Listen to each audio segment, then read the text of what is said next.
नमस्कार, यो news 24 television बेलुका 8 बजेको न्यूज बुलेटिनमा स्वागत छ। नागरिकता विधेयक आम चासोको विषय हो। यो विधेयक परीक्षण वा प्रयोगको विषय होइन। राष्ट्रियतासँग जोडिएको मुद्दा हो यो अनि दीर्घकालीन महत्त्वको विषय पनि हो यो। यस्तो विषयमा अधिकतम राष्ट्रिय सहमति हुनुपर्छ। सरकारले राष्ट्रिय सहमतिको खोजीमा कुनै कसर बाँकी राख्नु हुँदैन, तर सरकार एकलकाटे ढङ्गले अघि बढेको छ। राष्ट्र प्रमुखले पुनर्विचार गर्न फिर्ता पठाएपछि सार्वभौम संसदले होइन, बालोटरमा बसेर सत्ता गठबन्धनका नेताहरूले पुनः हुबहु पारित गर्ने निर्णय गरेर आगोमा घिउ थप्ने काम मात्र गरेनन्, सार्वभौम संसदलाई कार्यपालिकाको छाया बनाउने चेष्टा समेत गरे। यो अवस्थामा राष्ट्रपतिलाई हाम्रो सुझाव खुट्टा नकमाउनुस्। राष्ट्रपति महोदय, तपाईलाई जनताको साथ छ, नागरिकको साथ छ। 2062-63 सालको परिवर्तनको दस्तावेज हो संविधान। संविधान प्रतिको निष्ठामा नेपाली जनमत प्रतिबद्ध छ। नागरिकता जस्तो संवेदनशील विषयमा तपाईले लिएको अडान असामान्य छ, दूरगामी महत्त्वको छ। राष्ट्रपतिबाट संविधान उल्लङ्घन हुने अभिव्यक्ति केवल राजनीतिक प्रतिक्रिया छन्। कतिपय अवस्थामा संविधान देशभन्दा माथि हुँदैन भन्ने यथार्थ पनि बुझ्नुपर्ने हुन्छ। तर राष्ट्रपतिले सम्भवतः फेरि आउने नागरिकता विधेयक प्रमाणीकरण नभएमा संविधानको भावना कुण्ठित हुँदैन। चुनावको मुखमा ल्याइएको नागरिकता विधेयक रोकेमा अहिलेको संविधान अझ मजबुत बन्नेछ। संविधान देशका लागि हो, संविधान जनताको पक्षमा हो। अब न्यूज बुलेटिनका हेडलाइन्स। कांग्रेसको प्रदेश तथा प्रतिनिधि सभा निर्वाचन केन्द्रित राष्ट्रव्यापी अभियान आजदेखि सुरु। एमाले उम्मेद्वारको मापदण्ड र प्रक्रियाबारे भोलि निर्णय गर्ने।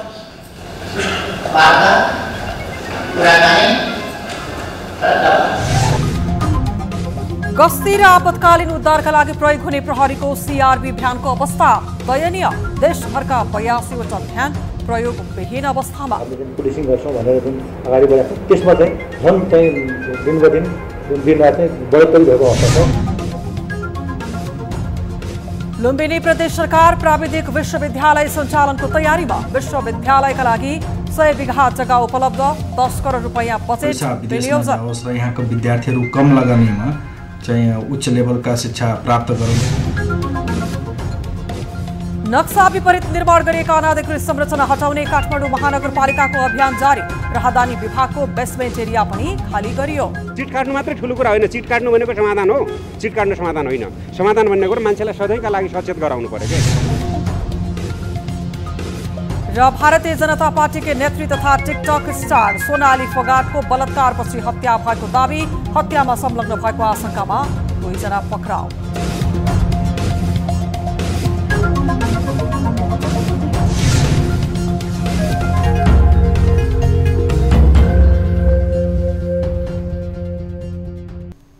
हामी निरन्तर न्यूजमा छौं। प्रमुख सत्तारूढ दल नेपाली कांग्रेसले प्रदेश र प्रतिनिधि सभा निर्वाचन केन्द्रित राष्ट्रव्यापी अभियान आजबाट सुरु गरेको छ। चुनावी प्रचार कार्यक्रम अन्तर्गत सुरु गरिएको अभियानका लागि कांग्रेसले सबै जिल्लामा केन्द्रीय प्रतिनिधिहरू परिचालन गरेको छ। 3 चरणको कार्यक्रम अनुसार आजदेखि पहिलो चरणमा जनताको साथमा कांग्रेस अभियान सबै जिल्लामा एकैसाथ सुरु गरिएको नेपाली कांग्रेसले बताएको छ। पार्टी केन्द्रीय कार्यालयका अनुसार आजदेखि सुरु गरिएको यो अभियान भदौ 24 गतेसम्म सञ्चालन हुनेछ। यो अभियानका लागि कांग्रेसले यसअघि नै अभिमुखीकरण गरेर 77 वटै जिल्लामा केन्द्रीय प्रतिनिधिहरू पठाइसकेको थियो। अभियानका क्रममा केन्द्रीय प्रतिनिधिहरूको उपस्थितिमा जिल्ला कार्य समिति, महाधिवेशन प्रतिनिधि, महासमिति प्रतिनिधि लगायतको बैठक बस्नेछ। कांग्रेसले समानुपातिक उम्मेदवारी दर्तापछि दोस्रो चरण र प्रत्यक्षतर्फ उम्मेदवारी दर्तापछि तेस्रो चरणको अभियान चलाउने घोषणा गरिसकेको छ। आगामी मङ्सिर 4 गते प्रदेश र प्रतिनिधि सभाको निर्वाचन एकैसाथ हुँदैछ।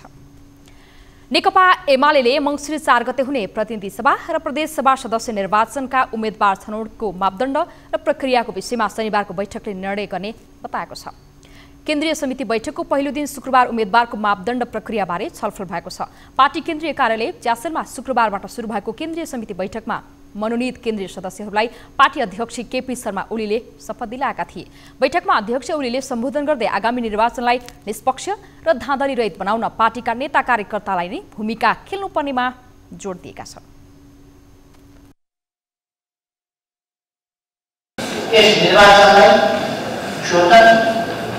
निष्पक्ष बनाउन हामीले प्रभावकारी भूमिका चाहिँ हाम्रो सरकारसँग वार्ता कुराकानी एमालेको प्राथमिकता गठबन्धन नभएकोले गर्दै केन्द्रीय समिति बैठकले जित्ने उम्मेदवारलाई अघि सार्ने बारेमा व्यापक छलफल गरी निर्णय गरिएको एमाले सचिव योगेश भट्टराईले जानकारी दिए। व्यापक पारदर्शिता गर्ने हैन, जसले जित्न सक्छ, जो इमानदार छ त्यो साथीले टिकट पाओस् भन्ने कुरामा ध्यान दिने, टिकट पाइसकेपछि उसलाई जिताउनको निम्ति सिङ्गो पार्टी पङ्क्ति खड्लप्पै लाग्ने, यो चाहिँ स्पिरिटका साथ यो केन्द्रीय कमिटीको बैठकले सिङ्गो पार्टी पङ्क्तिलाई निर्देशन गर्छ। यस्तै बैठकमा स्थानीय निर्वाचनमा भएको अन्तर्घातबारे विष्णु पौडेल नेतृत्वको कार्यदलको प्रतिवेदनबारे बैठकमा जानकारी गराइएको छ। यस्तै बैठकले पार्टीको कामका लागि संगठन विभागका प्रमुख खगराज अधिकारीको संयोजकत्वमा कार्यदल पनि गठन गरेको छ। केन्द्रीय सदस्य मनोनित 4 जनालाई बैठकले जिम्मेवारी प्रदान गरेको छ। बैठक शनिबार सकिनेछ। प्रधानमन्त्री शेरबहादुर देउवाले नेपालको छिमेकीसँगको सम्बन्ध सन्तुलित र व्यवहारिक भएको बताएका छन्।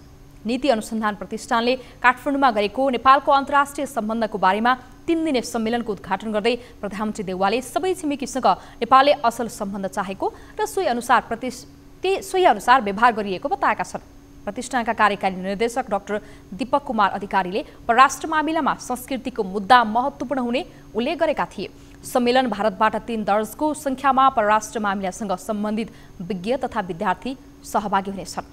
नेपालबाट पनि विषय विज्ञ तथा अन्तर्राष्ट्रिय सम्बन्धमा स्नाकोत्तर गरिसकेको विद्यार्थीहरू सहभागी भएका छन्। प्रतिष्ठानले 40 वर्षभन्दा कम उमेरका 100 जना विज्ञ युवालाई एउटै ठाउँमा जुटाएको छ। शनिबार आइतबार हुने विमर्श सत्रमा नेपाल र भारतका विज्ञले कार्यपत्र प्रस्तुत गर्नेछन्। सम्मेलनको समापन समारोहमा माओवादी अध्यक्ष पुष्पकमल दाहाल प्रमुख रूपमा वक्ता हुनेछन्। सम्मेलनमा विश्व राजनीति, शान्ति, सुरक्षा, व्यापार, प्रविधि, संस्कृति, वातावरण लगायतका विषयमा छलफल हुनेछ। सम्मेलनको निष्कर्षलाई पुस्तकको रूपमा प्रकाशन गर्ने योजना प्रतिष्ठानको छ। अपराध नियन्त्रण र जनतालाई शान्ति सुरक्षाको प्रत्याभूति दिलाउने निकाय हो नेपाल प्रहरी। प्रहरीप्रति जनताको विश्वास हुने गर्दछ। जुनसुकै घटना हुँदा प्रहरीको उपस्थिति जति छिटो भयो उसको प्रभावकारिताको मापन त्यसबाट पनि हुने गर्दछ। तर त्यो प्रहरी न्यूनतम पूर्वाधारबाट समेत वञ्चित छ। गस्तीदेखि आपतकालीन उद्धार समेतमा खटिन प्रयोग हुने प्रहरीको सीआरबी अभियानको अवस्था दयालाग्दो छ। एक रिपोर्ट।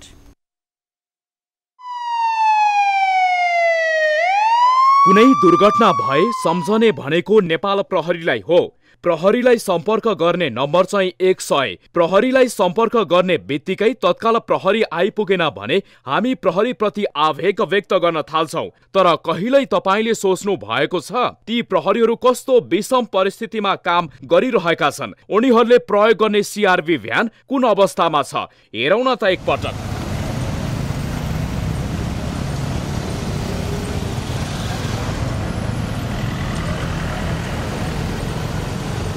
यो गाडीको स्तर कबाडीमा बिक्री गर्ने भन्दा माथिको कदापि छैन। यस्तो साधनको सहारामा समयमै प्रहरी घटनास्थल कसरी पुग्न सक्छ? बरु पैदलै गए पुग्न सक्ला, गाडी चढेर भन्न सकिन्न। झट्ट हेर्दा कुनै कबाडी खानाबाट उठाएर ल्याएको जस्तो देखिने यो गाडीमा न ढोका गतिलो छ न त झ्यालको सिसा नै छ। कहिले स्टार्ट नै हुँदैन, कहिले बाटोमा धकेल्नु पर्छ। यो महानगरीय प्रहरी परिसरको सीआरबी भ्यान हो। घटनास्थल पुग्ने मात्र होइन, त्यस्ता घटनामा घाइतेको उद्धार गरी अस्पताल पुर्याउन पनि यिनै भ्यानको प्रयोग हुन्छ। यो भ्यान अपवाद होइन। महानगरीय प्रहरी परिसर अन्तर्गतका 14वटै वृत्तमा रहेका अधिकांश सीआरबीको अवस्था यस्तै छ। यी भ्यान 2064 को संविधान सभा निर्वाचनताका ल्याइएको थियो। काठमाडौँ 42, ललितपुर 10 र भक्तपुरमा 10 गरी उपत्यकामा 62वटा यस्ता भ्यान छन्। त्यस्तै पोखरामा 10, विराटनगरमा 10 गरी देशभर 82वटा छन्। यी भ्यानको समुचित मर्मत, साटफेर वा परिवर्तनतर्फ प्रहरीले प्रयास गरे पनि त्यो सार्थक हुन सकेको छैन। प्रायोरिटीमा नपरेको त म भन्दिनँ, अब गर्ने क्रममा होला, त्यो अब आउला बिस्तारै। जस्तै तपाईँले अब त्यो बेला कन्सेप्ट ल्याएर, जस्तै मैले भने तपाईँलाई 63 सालमा हामीले यो कन्सेप्ट ल्याएर गाडीहरू ल्याइसकेपछि अब आज हामी चाहिँ 79 सालमा छौँ। अब त्यो गाडीहरू चेन्ज भएको अवस्थाहरू छैन होइन। जब तपाईँले सिसाको कुराहरू गरेर गाडीको टायरको कुराहरू, यी अब जुन बाहिर आउटलुकहरू भन्दा पनि हामीले जुन पवित्र उद्देश्यका साथ हामीले जुन पुलिसिङ गर्छौँ भनेर जुन अगाडि बढाएको छौँ त्यसमा चाहिँ झन् चाहिँ दिन बदिन दिनरात चाहिँ बढोत्तरी भएको अवस्था छ। कहिलेकाहीँ एउटा सानो घटना, दुर्घटना तथा सुरक्षाकर्मीको उपस्थितिमा भएको ढिलाइले सिङ्गो सरकार आलोचनाको शिकार हुने गर्दछ। तर सरकारले सुरक्षाकर्मीका न्यूनतम पूर्वाधारमा भने खासै ध्यान दिन सकेको छैन। बेला बखत सरकारले हतियार खरिद, उच्च राजनीतिक अधिकारीहरूका लागि अर्बौंको गाडी खरिद हुने गरेको छ। तिनै तहका सरकार विलासी सवारी खरिदमा अब्बल बनेका छन्, तर प्रहरीका लागि न्यूनतम आवश्यकता परिपूर्तिमा ध्यान पुग्ने गरेको छैन। सिंहदरबारको प्रायोरिटी भनौँ, उनीहरूको प्रायोरिटी नपरेपछि के हुन्छ, पुलिसले उठाए तापनि, गृहले उठाए तापनि त्यो कुराको सुनवाई हुँदैन। तपाईँले भनेको कुरा के भने एकतिर सामान थन्किरहेछ, सडिरहेछ, थन्किरहेछ नि कि सडिरहेछ, अर्कोतिर के छ भनेपछि सामान नभएर समस्या आइरहेछ। त्यो बिचमा त सरकारले हेरिदिनु पर्ने हो नि त। अब नयाँ गाडी किन्नुभन्दा त्यहाँ मर्मत गर्दा सस्तो पर्छ। अहिले गाडीहरू तपाईँ बिहान हेर्नुहोस् त, बिहान या दिउँसोतिर हेर्नुहोस् त, धुवाको मुस्लो, गाडीको आवाज, गाडीको खडखड, यो जुन सिआरडीको छ नि, त्यो हेर्दै बिजोग लाग्छ कि त्यो भित्र बस्ने पुलिसहरू कसरी बसेर होला भन्नुहोस् त। राज्य संयन्त्रका निकायहरूको आवश्यकता पहिचान गर्ने काम सरकारको हो।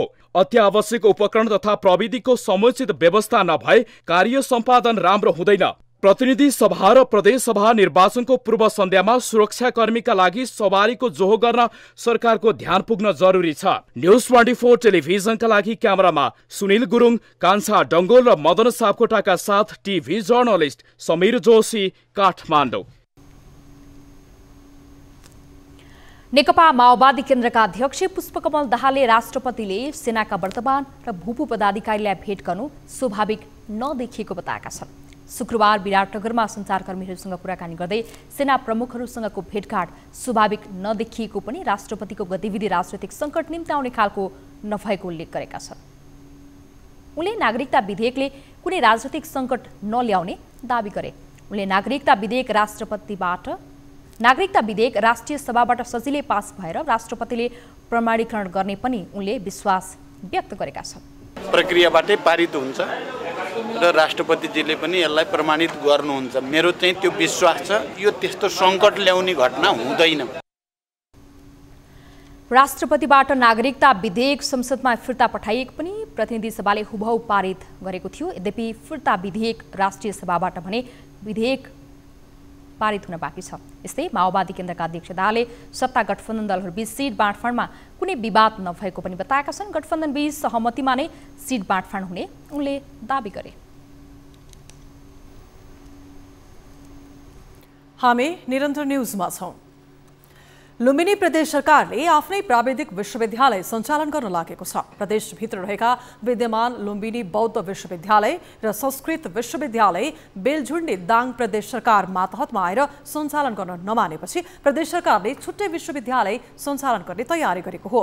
विश्वविद्यालयमा नेपालको आवश्यकतालाई मध्यनजर गरी सूचना र प्रविधि सहितको प्राविधिक विषयहरू समावेश गरी दक्ष जनशक्ति उत्पादन गर्ने लक्ष्य राखिएको छ। एक रिपोर्ट। संविधानमा भएको व्यवस्था अनुसार प्रदेशहरूले आफ्नै विश्वविद्यालय खोल्न पाउँछन्। सोही अधिकार प्रयोग गर्दै लुम्बिनी प्रदेश सरकारले बाँके जिल्लाको खजुरामा प्राविधिक विश्वविद्यालय निर्माण गर्न लागेको हो। प्रदेशभित्र रहेका लुम्बिनी बौद्ध विश्वविद्यालय र संस्कृत विश्वविद्यालयले प्रदेश सरकार मातहतमा आएर सञ्चालन गर्न नमानेपछि प्रदेश सरकारले छुट्टै विश्वविद्यालय सञ्चालन गर्ने तयारी गरेको हो। हामीसँग दुईटा विश्वविद्यालय अहिले मौजुदा हामीसँग सञ्चालनमा रहिरहेका छन्। एउटा चाहिँ नेपाल संस्कृत विश्वविद्यालय दाङमा छ, एउटा चाहिँ लुम्बिनी बौद्ध विश्वविद्यालय यही लुम्बिनीमा रूपन्देहीमै छ। र यो दुईटै विश्वविद्यालय मध्ये एउटा विश्वविद्यालय चाहिँ प्रदेश सरकारलाई ह्यान्डओभर गर्नु पर्यो भनेर प्रदेश सरकारले पहल गर्यो, तर नेपाल सरकारले यी दुईटा विश्वविद्यालय दिन मानेन र स्वयं विश्वविद्यालयले पनि उहाँहरू चाहिँ प्रदेश अन्तर्गत आउन मान्नु भएन। प्रदेशको मुख्यमन्त्री विश्वविद्यालयको कुलपति रहने र सहकुलपतिमा शिक्षा तथा खेलकुद मन्त्री रहने व्यवस्था गरिएको छ। विश्वविद्यालयलाई अगाडि बढाउन प्रदेश सरकारले प्राध्यापक डाक्टर विनोद प्रसाद ढकाललाई उपकुलपतिमा नियुक्त गरेको छ। रेख बहादुर भण्डारीलाई रजिस्ट्रारमा नियुक्त गरेको छ। विश्वविद्यालय ऐन 2078 को दफा 9 को उपदफा 8 बमोजिम न्यूनतम मापदण्ड र पूर्वाधार प्रदेश सरकारले पूरा गर्ने गरी तथा प्रदेश सरकारको पूर्ण स्वामित्वमा आफैले सञ्चालन गर्ने तयारी छ। प्रदेश सरकारले 2079 असार 18 गतेको मन्त्री परिषदबाट विश्वविद्यालयको विधान स्वीकृत गरेको छ। विश्वविद्यालयले कृषि, निर्माण, वन, प्राकृतिक स्रोत, जल स्रोत लगायत नेपाललाई आवश्यक रहेको प्राविधिक जनशक्ति उत्पादन गर्ने गरी प्राविधिक विषयहरूको पाठ्यक्रम निर्माण गरी पठन पाठन सुरु गराउने योजना रहेको छ। यसबाट प्राविधिक शिक्षाका लागि विदेशिनुपर्ने बाध्यता अन्त्य हुने प्रदेश सरकारको विश्वास छ। इन्डियामा र विदेशमा पढ्न लाखौँ लाख र अर्बौं खर्बौं रुपियाँ हाम्रो नेपालको विदेशी रहेछ हैन। त्यसले गर्दा चाहिँ यो पैसा विदेश नजाओस् र यहाँको विद्यार्थीहरू कम लगानीमा चाहिँ उच्च लेभलका शिक्षा प्राप्त गरून् भन्ने ध्येयले गरिब जनताका छोराछोरीले पनि पाउन् भनेर यो उद्देश्यले प्रदेश सरकारले प्राविधिक विश्वविद्यालयको कल्पना गरेको। विश्वविद्यालयका लागि खजुरा गाउँपालिकाले 100 बिघा जग्गा उपलब्ध गराउने भएको छ। आवश्यक परे थप जग्गा समेत दिने सरकारको तयारी छ। जग्गा प्राप्ति भए लगत्तै प्रदेश सरकारले डीपीआर निर्माण गरी पूर्वाधारको काम सुरु गर्ने जनाएको छ। यसका लागि प्रदेश सरकारले 10 करोड बजेट छुट्याएको छ। न्यूज 24 टेलिभिजनका लागि रूपन्देहीबाट टिभी जर्नलिस्ट विमल पुरीको रिपोर्ट। सुदूरपश्चिमको अस्थायी राजधानी समेत रहेको धनगढी बजार क्षेत्रमा सवारी दुर्घटनाको जोखिम उच्च हुँदै गएको छ। सडक लेनको वैज्ञानिक र व्यावहारिक व्यवस्थापन अभावका कारण दुर्घटनाको जोखिम एकातिर छ, अर्कोतिर दुई पाङ्ग्रे सवारी चालकहरूलाई एक लेनबाट अर्को लेनमा आउँदा पुरै बजार फन्को मार्नुपर्ने बाध्यता छ। एक रिपोर्ट।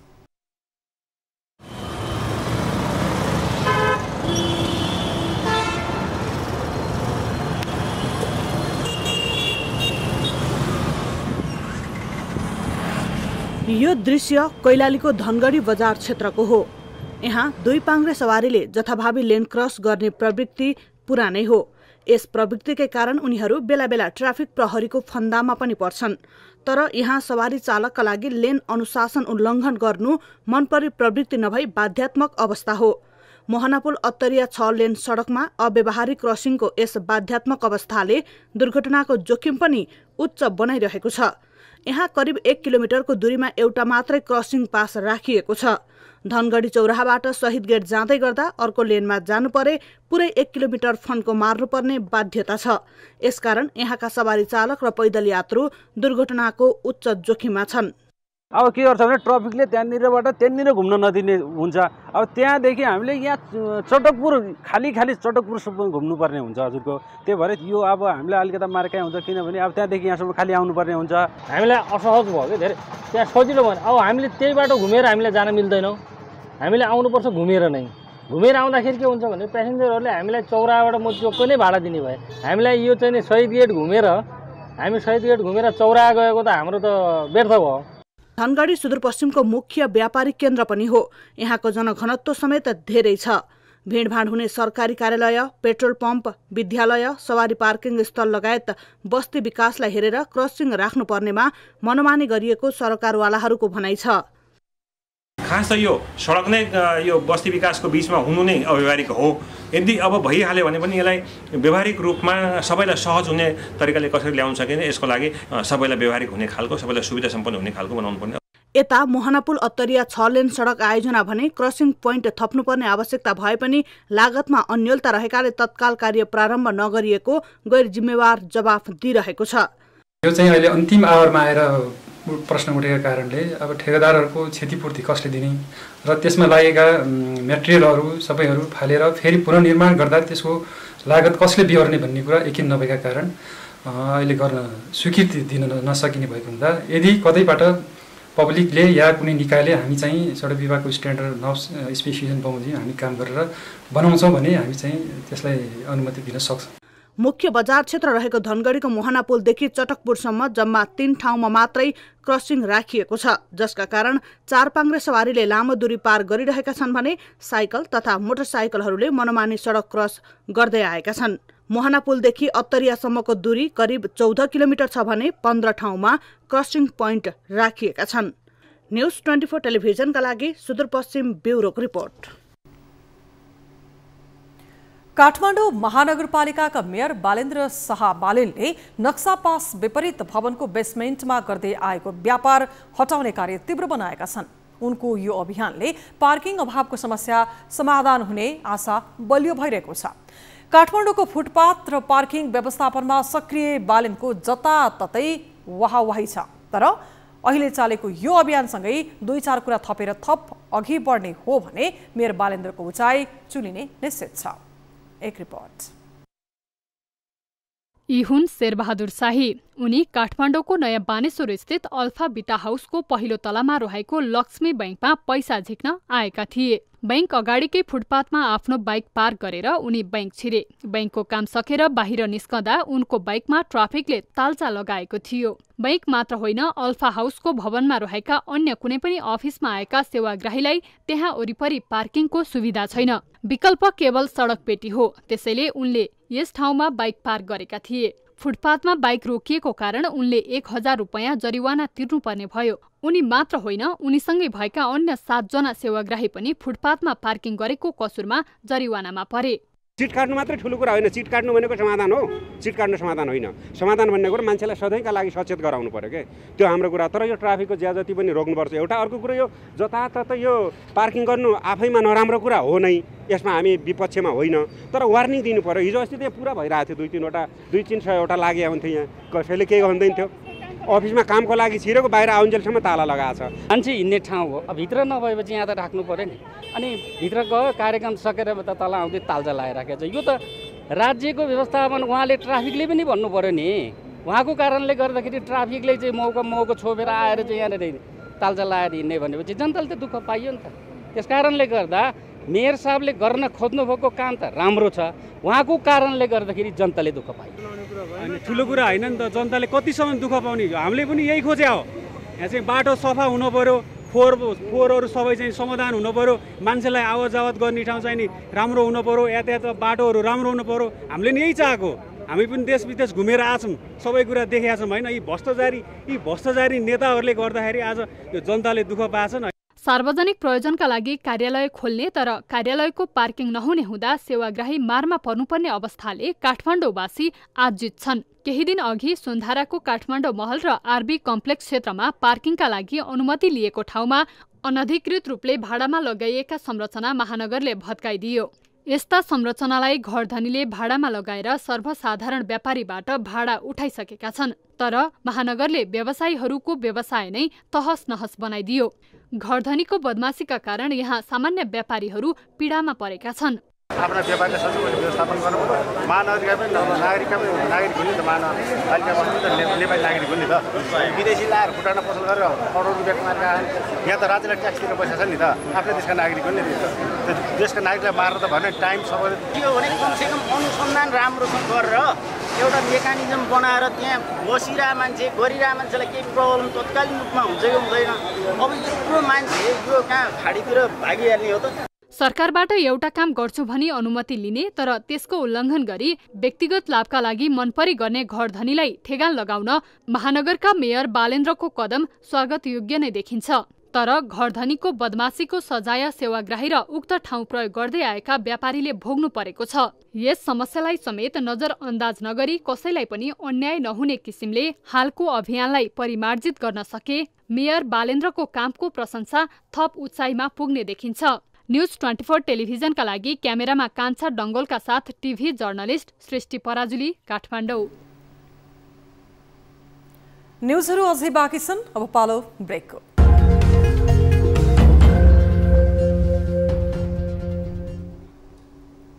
हामी निरन्तर न्यूजमा छौं।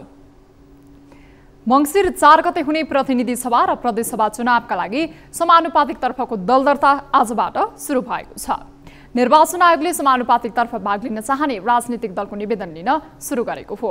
दलहरूले आइतबारसम्म निर्वाचन अधिकृतको कार्यालय काठमाडौँमा निवेदन बुझाउन सक्नेछन्। प्रदेशसभा सदस्य समानुपातिक निर्वाचन निर्देशिका 2079 को अनुसूची 4 अनुसार हरेक प्रदेशका लागि अलग अलग निवेदन पेश गर्नुपर्ने निर्वाचन आयोगले जनाएको छ। एकल चुनाव चिन्ह लिई संयुक्त रूपमा चुनावमा सहभागी हुने गरी आयोगमा दर्ता भएका दलको तर्फबाट निवेदन दिँदा सबै दलको केन्द्रीय समितिले संयुक्त वा अलग अलग रूपमा निर्णय गरी एउटै व्यक्तिलाई अधिकार दिएकोमा अधिकार प्राप्त व्यक्ति र ती दलहरूले निर्णय गरी अलग अलग व्यक्तिलाई अधिकार दिएकोमा अधिकार प्राप्त व्यक्तिहरूको संयुक्त हस्ताक्षर सहित निवेदन दिनुपर्ने व्यवस्था छ। दलबाट आएका निवेदन आयोगले 13 गते प्रकाशन गर्नेछ। भदौ 15 मा अन्तिम नामावली प्रकाशन गरेर चुनाव चिन्ह प्रदान गर्ने निर्वाचन कार्यक्रममा उल्लेख गरिएको छ। त्यस्तै उम्मेद्वारको बन्द सूचीबारे असोज 22 मा सूचना प्रकाशन गर्ने कार्यसूची छ। कार्तिक 9 गते बन्द सूचीको अन्तिम प्रकाशन गर्ने आयोगले जनाएको छ।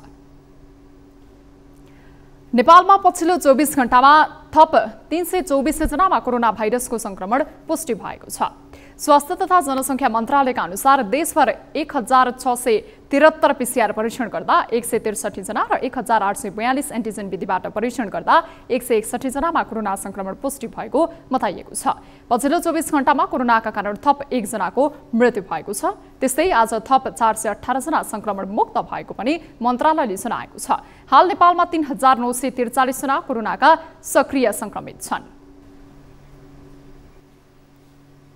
हामी निरन्तर न्यूजमा छौं। भारतको राष्ट्रिय राजनीतिले नेपालमा पनि असर गर्छ। त्यति मात्रै होइन, सीमावर्ती क्षेत्रमा हुने गतिविधिले त झन् धेरै प्रभाव पार्छ। अहिले यसकै प्रभावको उदाहरण बनेका छन् बर्दियाका बजार क्षेत्र। यति बेला भारतीय बजार चम्किँदा नेपालीहरूको ठूला चाडपर्व नजिकै पनि बर्दिया जिल्लाका बजारहरू भने सुनसान देखिन्छन्। व्यापार ठप्प हुँदा बैंकबाट ऋण लिएर व्यापार गरिरहेकाहरू पलायन हुने अवस्था हुन थालेको छ। एक रिपोर्ट। बर्दिया जिल्लाको 83 किलोमिटर भूमि भारतीय सीमासँग जोडिएको छ। सीमा क्षेत्रमा रहेका भारतका अधिकांश स्थानीय बजारहरूमा खुल्ला नाका भएका कारण नेपालीहरूको भिड लाग्ने गरेको छ। तर सीमावारी अर्थात् बर्दियाका व्यापारीहरूले भने ग्राहक कुरेर दिन बिताउनु परेको छ।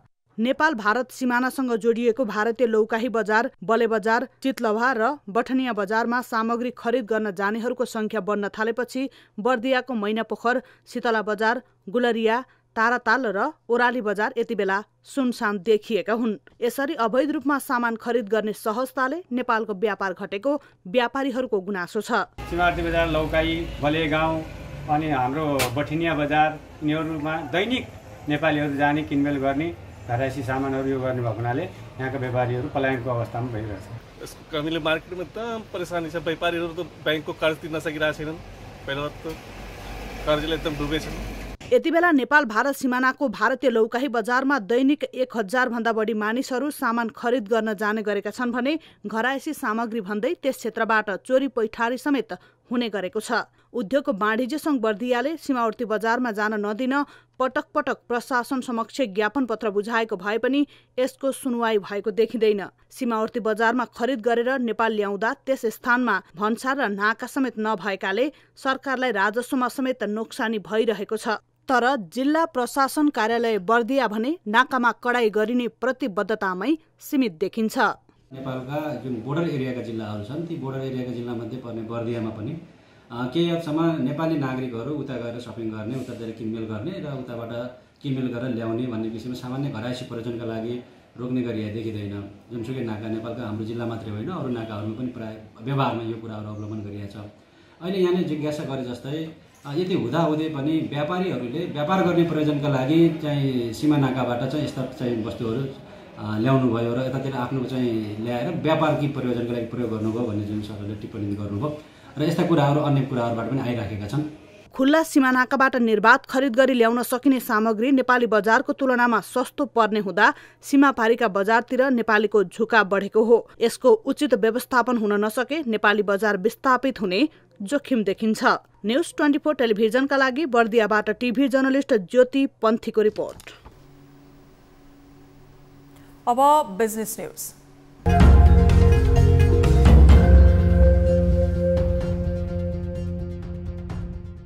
नेपाल निर्माण व्यवसायी महासंघले सञ्चालन गरेको 2 दिने निर्माण व्यवस्थापन तालिम सम्पन्न भएको छ। काठमाडौँमा नेपाल निर्माण व्यवसायी महिला समन्वय समितिको 2 दिने तालिम शुक्रबार सम्पन्न भएको हो। तालिमबाट महिलाले पनि निर्माण क्षेत्रमा सशक्त ढङ्गले अघि बढ्न सक्ने सिकाएको सहभागीले बताएका छन्। अब यहाँ आएर चाहिँ हामीलाई अब जस्तै महिला निर्माण व्यवसायीकै हकमा पनि कतिले त्यो कुराहरू जानेको हुँदैन हैन। यहाँ ट्याक्स अब तपाईको क्ल्याम हैन यसको अब हामीले धेरै कुराहरूको यहाँ ट्रेनिङ थियो। अब मैले नि जाने, मेरो साथीहरूले नि जान्नुभयो होला भन्ने चाहिँ मलाई लाग्छ। यो तालिम सिकेर चाहिँ मैले धेरै कुरा सिक्यो।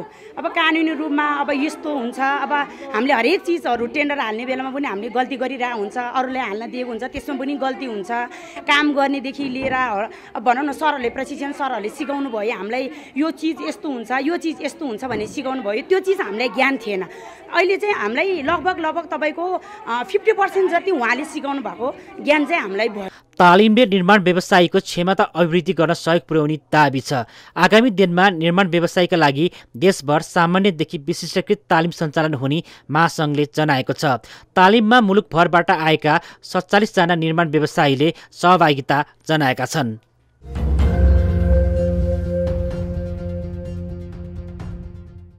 मुलुकको समुदाय र युवाको हितमा काम गर्ने उद्देश्यसहित सामसङका अधिकारीले प्रधानमन्त्री शेरबहादुर देउवासँग भेट गरेका छन्। काठमाडौँमा सामसङ इलेक्ट्रोनिक्सका ग्लोबल प्रेसिडेन्ट तथा CFO SK पार्कले प्रधानमन्त्री देउवासँग भेट गरेका हुन्। सामसङले इलेक्ट्रोनिक्स उत्पादन, रिटेल र रोजगारी सृजनाका लागि गरिरहेको पहलको बारेमा प्रधानमन्त्री देउवालाई जानकारी गराएका हुन्।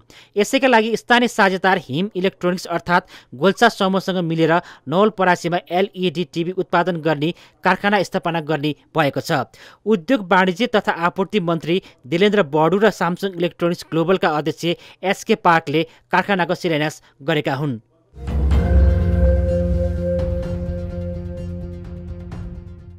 नेपालका लागि सेन्साई ब्रान्डको आधिकारिक विक्रेता चौधरी ग्रुपको CGEOL-ले दशैं तिहारको लागि नयाँ योजना ल्याएको छ। आगामी दशैं तिहारलाई लक्षित गरी सेन्साई 3 को झट्का दशैंमा उपहारको फड्का योजना ल्याएको हो। उक्त योजनामा सेन्साई ब्रान्डको कुनै पनि सामानको खरिदमा लकी ड्र मार्फत 2 ग्राहकलाई एप्पल आइफोन 13, 3 जनालाई एप्पल आइप्याड 3 उपहार जित्न सक्ने जनाएका छन्। विभिन्न सामानका वारेन्टी र निशुल्क डेलिभरी प्रदान गरिने कम्पनीले जनाएको छ। लकी ड्रमा सहभागी हुन सेन्साई टाइप गरी नाम, ठेगाना र खरिद गरेको सामानको वारेन्टी कार्ड नम्बर लेखी 31003 मा SMS गर्नुपर्नेछ। शुक्रबारदेखि लागू भएको यो योजना सीमित अवधिका लागि रहने कम्पनीले जनाएको छ।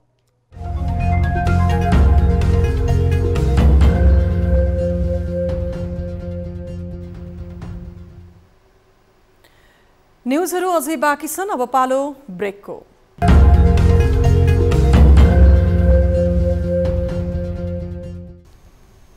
हामी निरन्तर न्युजमा छौं। अब स्पोर्ट्स न्युज।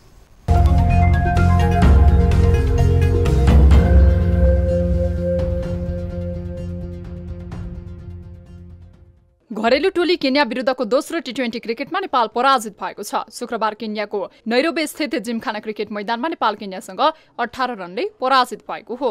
केन्याले दिएको 133 रनको लक्ष्य पछ्याएको नेपाल 19 ओभरमा अल आउट हुँदै 114 रन मात्र बनाउन सक्यो। नेपालका लागि आरिफ शेखले सर्वाधिक 25 रन बनाए। आदिल अन्सारी र रोहित पौडेलले 20-20 रन जोडे। पवन सराफ 19 रनमा आउट भए। कप्तान सन्दीप लामिछाने 8, करण केसी 6, आसिफ शेख 5, दिपेन्द्र सिंह ऐरी 3 र ज्ञानेन्द्र मल्ल 1 रनमा आउट भए।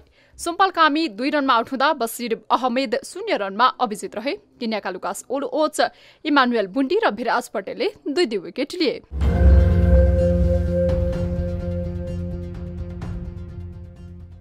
युरोपियन फुटबल एसोसिएसन UEFA ले च्याम्पियन्स लिग फुटबलको सम्म-चरणको ड्र सार्वजनिक गरेको छ। नयाँ सिजनका लागि सम्म-चरणको ड्र सार्वजनिक गरिएको हो। ड्र अनुसार बार्सिलोना र बायर्न म्युनिख एकै समूहमा परेका छन्।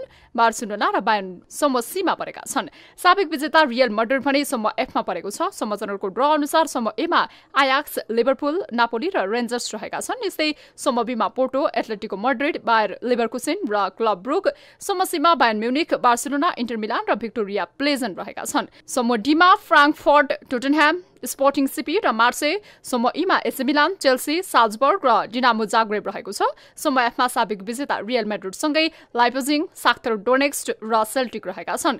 समूह जी मा म्यानचेस्टर सिटी, सेभिया, बोरुसिया डर्टमुन्ड र कोपेनहेगन तथा समूह एच मा Paris saint Germain PSG, Juventus, बेनेफिका र हाइफा रहेका छन्।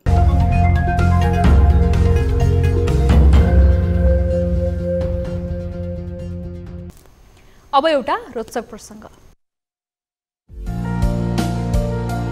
तपाईले हरियो, रातो र पहेँलो रङका स्याउ देख्नु भएकै होला, तर चीनको तिब्बतमा भने कालो रङको स्याउ फलाइन्छ। तिब्बतको पहाडी क्षेत्रमा ब्ल्याक डायमन्ड जातको यो दुर्लभ स्याउ फल्छ। गाढा बैजनी रङको यो स्याउ झट्ट हेर्दा कालो देखिन्छ। स्थानीय भाषामा हुवा नियो भनिने यो स्याउको खेती समुद्री सतहबाट 3100 मिटरको उचाइमा गरिन्छ। यो स्याउ फल्ने क्षेत्रको वातावरण विशिष्ट खालको हुनका साथै दिन र रातको समयमा तापक्रम समेत फरक हुन्छ। दिनको समयमा परावैजनी किरणहरू पर्याप्त मात्रामा जमिनसम्म आउँछन्। विशिष्ट वातावरण तथा परावैजनी किरण नै यो स्याउको अनौठो रङको कारक तत्त्व हो। यो जातको स्याउ चिनिया बजारमा निकै महँगो मूल्यमा बिक्री हुने गरेको छ। अब 24 वेदर अपडेट।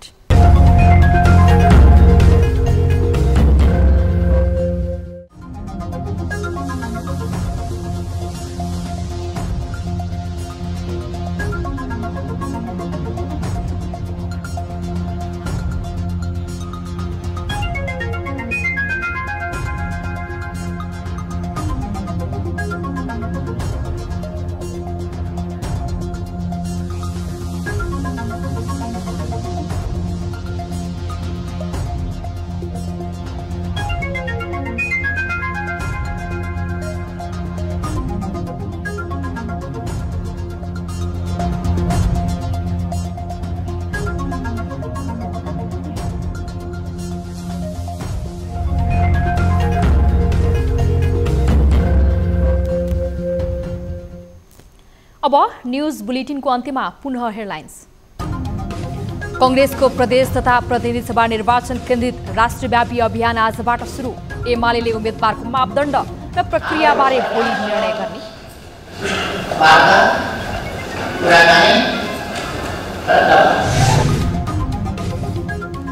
गस्ती र आपतकालीन उद्धारका लागि प्रयोग हुने प्रहरीको CRV भ्यानको अवस्था दयनीय।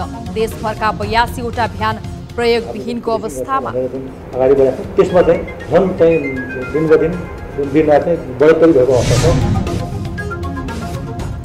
लुम्बिनी प्रदेश सरकार प्राविधिक विश्वविद्यालय सञ्चालनको तयारीमा।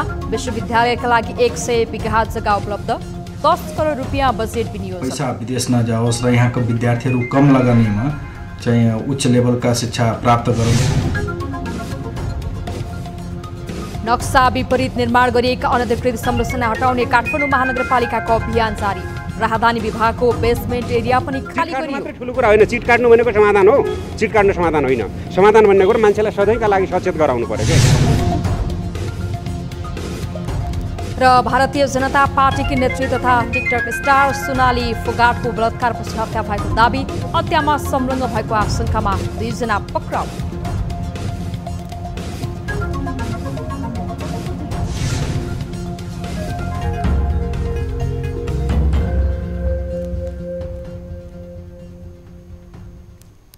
बेलुका 8 बजेको न्यूज बुलेटिन अहिलेलाई यति नै। जाँदा जाँदै ताली र गालीका लागि हामीले सोधेको प्रश्न। सन् 1947 को त्रिपक्षीय सम्झौता एक पक्षीय रूपमा हेरफेर गर्दै भारतले अग्निपथ योजना अन्तर्गत 4 वर्षका लागि मात्रै नेपालीलाई भारतीय सेनामा लिने कार्यक्रम नेपाली युवाको हितमा छ भन्नेले तालीमा र छैन भन्नेले कालीमा भोट गर्नुहोला। थप न्यूजका लागि हाम्रो वेबसाइट www.news24nepal.com हेर्नुहोला। साथै हामीलाई फेसबुक, ट्विटर र युट्युबमा पनि फलो गर्न सक्नुहुनेछ।